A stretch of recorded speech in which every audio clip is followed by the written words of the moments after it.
Assalamualaikum warahmatullahi wabarakatuh. Hai hai hai, ketemu lagi dengan Ibu Vivi Rahmanovita, Guru PAI, dalam materi Ghibah dan Tabayun yang merupakan materi PAI kelas 7 semester 2. Tujuan pembelajaran kita kali ini adalah peserta didik dapat mendeskripsikan pesan Islam tentang larangan ghibah, inspirasi untuk menghindari ghibah, serta bagaimana menganjurkan tabayun. Anak ibu semuanya sudah pernah dengar kata ghibah dan tabayun? Apa itu ghibah dan tabayun? Mari lebih lanjut kita saksikan. Nah, ghibah adalah artinya menggunjing, membicarakan kejelekan, aib, dan kekurangan orang lain. Tentunya di belakang orang lain. Pernahkah kamu melakukannya? Apakah itu baik? Ya, tidak. Ini adalah perbuatan yang sangat dilarang oleh Allah. Allah melarang perbuatan ghibah dalam firman-Nya surat Al-Hujurat ayat 12. يا أيها الذين آمنوا اجتنبوا كثيرا من الظن إن بعض الظن إثم ولا تجسسوا ولا يغتب بعضكم بعضا أيحب أحدكم أن يأكل لحم أخيه ميتا فكرهتم واتقوا الله إن الله تواب رحيم.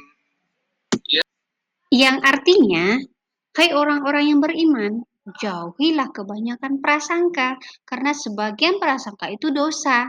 Dan janganlah mencari-cari keburukan orang, dan janganlah menggunjing satu sama lain. Adakah seseorang di antara kamu suka memakan daging saudaranya yang sudah mati? Maka tentulah kamu merasa jijik kepadanya.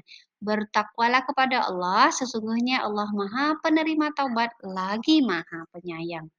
Anak ibu semuanya jelas Allah sangat melarang menggunjing, mencari keburukan, membicarakan keburukan dan aib orang lain. Bahkan tidak hanya itu, prasangka saja dalam surat Al-Hujurat ini sangat dilarang oleh Allah. Karena banyak dari prasangka itu mengandung dosa. Anak ibu semuanya, ghibah ini sudah merajalela di zaman sekarang. Banyak mereka membicarakan aib orang, keburukan orang, bahkan secara bebas di media sosial yang jangkauannya lebih luas ketimbang hanya sekedar di tingkat teman sejawat saja. Nah, contoh ghibah itu bisa dalam bentuk membicarakan keburukan orang secara lisan maupun tulisan secara langsung atau di media sosial seperti Facebook, Instagram, TikTok, di WA grup dan Twitter. Banyak sekali mereka membicarakan aib orang lain dan ini menjadi tren dan viral. Terus membicarakan keburukan orang lain dalam rangka candaan atau lelucon. Nah, orang lain keburukan, kekurangan bukan harus dijadikan sebagai candaan dan lelucon karena kekurangan orang lain itu harus ditutupi, aib orang lain itu harus disembunyikan, jangan dijadikan candaan yang bisa menjatuhkan harga diri orang lain. Nah, gibah juga bisa dalam bentuk membicarakan kesuksesan prestasi orang lain, tetapi bukan dalam rangka menghargai orang tersebut atau mengapresiasi prestasinya, tapi lebih kepada rasa iri dan dengki terhadap kesuksesan orang lain sehingga dibicarakan dalam bentuk yang berlebih-lebihan. Nah, ibu gibah dalam media sosial sekarang sudah marak, bahkan menjadi kebiasaan yang tidak disadari sudah merambah di berbagai kalangan. Akun-akun gosip di media sosial sekarang sudah menjadi favorit untuk disimak dan dikomentari. Banyak bahkan jutaan orang masuk ke sana ikut memberikan komentar, sementara mereka belum tahu apakah berita yang disampaikan itu benar atau hanya sekedar pembumbu gosip-gosip semata. Nah, Bagaimana kalau seandainya yang diberitakan itu, yang dikabarkan, yang diceritakan itu tidak benar, maka itu sudah jatuh kepada fitnah. Fitnah lebih kejam lagi ketimbang ghibah. Karena Allah melaknat pelaku fitnah ini dalam surat Al-Hujurat ayat 12 tadi. Apa kata Allah? Orang yang memfitnah sama dosanya dengan orang yang memakan bangkai saudaranya sendiri. Apakah kamu mau? Nah, tentu tidak. Dan lanjut lagi dengan dampak ghibah. Dampak ghibah itu sangat mengganggu, mulai dari merusak hubungan silaturahmi, membuat menjadi permusuhan. Orang yang bersangkutan yang kena ghibah susah mendapatkan teman. Orang yang terkena ghibah juga tidak dipercaya dan dipandang buruk oleh orang lain. Bagaimana cara menghindarinya? Pertama, berkumpullah dengan orang-orang yang soleh. Orang-orang yang soleh biasanya lebih banyak melakukan aktivitas positif seperti membaca Al-Quran, mengkaji ilmu agama, menasehati satu sama lain, membaca Al-Quran, ketimbang mereka menggibah. Selanjutnya menghindari ghibah itu dengan cara menyadari bahwa Allah Maha tahu apapun yang kita sampaikan, kita gosipkan itu diketahui oleh Allah. Jangan apa yang kita gosipkan itu akan menjadi membalik kepada diri kita. Selanjutnya introspeksi diri, karena belum tentu diri kita itu lebih baik daripada orang yang kita gosipkan. Mana tahu lebih buruk daripada orang yang kita gibahkan.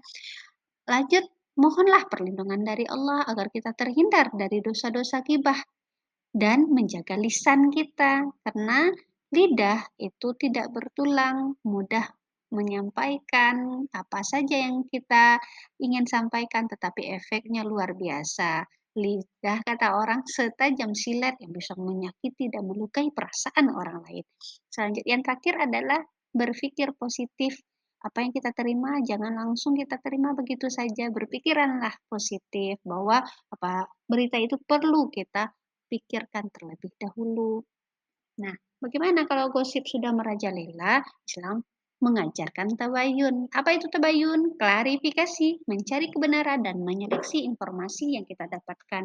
Carilah kebenaran, kejelasan tentang sesuatu itu sejelas-jelasnya sampai kita ketahui betul-betul bagaimana keadaan yang sebenarnya. Itulah yang tabayun. Nah, tabayun ini dalam firman Allah surat Al-Hujurat ayat 6. يا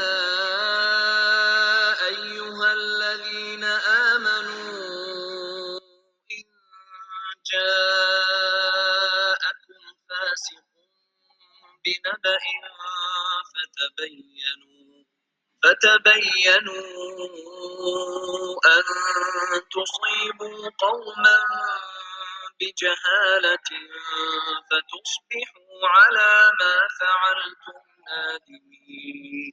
Yang artinya, wahai orang-orang yang beriman, jika seseorang fasik datang kepadamu membawa suatu berita, maka telitilah kebenarannya agar kamu tidak mencelakakan suatu kaum karena kebodohan dan kecerobohan yang akhirnya kamu menyesali perbuatanmu itu. Ketika kita mendapatkan berita, gosip segala macam, carilah dulu kebenarannya. Apakah berita itu benar-benar terjadi, apakah yang bersangkutan benar-benar melakukannya. Karena kalau kita begitu mempercayai 100% tanpa mengklarifikasi, kita sudah termasuk orang-orang yang mencelakakan orang lain. Nah, bagaimana teknik tabayun di media sosial? Caranya, pertama, telitilah sumber informasi atau pihak penyebarnya, bahkan situs yang akan menyebarkan. Apakah situs tersebut terpercaya atau resmi? Kedua, pastikan isi informasi itu benar. Hati-hati, judul yang kita baca belum tentu sama dengan kenyataan yang sebenarnya, karena banyak judul dibuat di media sosial itu sifatnya provokatif. Yang terakhir, pastikan tempat dan waktu, informasi, serta keaslian foto-foto yang kita lihat itu benar adanya. Nah, sekarang sudah banyak hoax-hoax yang di media sosial Tebaran hoaks tersebut tujuannya biasanya untuk merendahkan, untuk menghancurkan seseorang, bahkan organisasi tertentu. Jika kita percaya begitu saja, maka kita juga termasuk orang-orang yang menyebarkan kebohongan. Nah, bagaimana manfaat dari tabayun yang kita lakukan tadi? Yang pertama, bisa menimbulkan sikap berhati-hati dalam menerima berita, menghargai orang lain sehingga tidak terjadi kesalahpahaman. Yang ketiga, berbaik sangka kepada orang lain. Yang terakhir, dengan kita tabayun, kita akan mencapai kehidupan yang rukun, damai, serta bersatu. Dalam media sosial juga, tidak hanya di media sosial, di kehidupan nyata juga muncul kritik-kritik. Apakah sama dengan gibah dan fitnah? Tidak. Kritik itu lebih kepada tanggapan lisan atau tertulis terhadap orang lain atau eh, instansi dengan tujuan perbaikan dengan memberikan penjelasan yang logis. Kritik bisa ditujukan bagi kebijakan-kebijakan atau eh, keadaan-keadaan yang tidak sesuai dengan kebutuhan masyarakat. Nah, kritik bisa dilayangkan dalam bentuk gambar-gambar, narasi-narasi, ataupun dalam bentuk artikel-artikel yang gunanya untuk membangun, untuk memperbaiki menjadi keadaan yang lebih baik. Nah, anak ibu semuanya, terima kasih atas segala perhatiannya. Semoga bermanfaat. Assalamualaikum warahmatullahi wabarakatuh.